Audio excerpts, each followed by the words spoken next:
اگر آپ ابھی اسی وقت تمباکو نوشی ہمیشہ کے لیے چھوڑ دیں تو 20 منٹ کے اندر آپ کی رگوں میں خون کا بہاؤ بہتر ہونا شروع ہو جائے گا، آپ کے دل کی رفتار اور بلڈ پریشر نارمل ہو جائیں گے، اور آپ کو ہارٹ اٹیک ہونے کا خدشہ کم ہونا شروع ہو جائے گا۔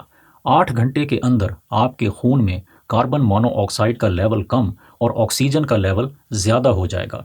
24 سے 48 گھنٹے کے اندر آپ کے جسم میں سے تمام کاربن مونو آکسائڈ کا زہر نکل جائے گا۔ 72 گھنٹے کے اندر آپ کی سانس بہتر ہو جائے گی اور آپ خود کو زیادہ توانا محسوس کریں گے۔ چند دن کے اندر آپ کی سونگھنے اور چکھنے کی حس بہتر ہونا شروع ہو جائے گی۔ 2 سے 3 مہینے کے اندر آپ کے پھیپھڑوں کی مکمل صلاحیت میں 30% تک کا اضافہ ہو جائے گا۔ 1 سال کے اندر آپ کو ہارٹ اٹیک ہونے کا خدشہ پہلے سے آدھا رہ جائے گا، اور 10 سال میں یہ خدشہ کم ہو کر سگریٹ نہ پینے والوں کے جیسا رہ جائے گا۔ 5 سال کے اندر سگریٹ نوشی سے پیدا ہونے والے کینسر کا خدشہ بھی انتہائی کم ہو جائے گا۔ تو پھر دیر کس بات کی ہے؟ کیوں نہ اپنے لیے، اپنے بچوں کے لیے اور اپنے تمام پیاروں کے لیے آج ہی تمباکو نوشی سے ہمیشہ کے لیے چھٹکارا حاصل کر لیا جائے۔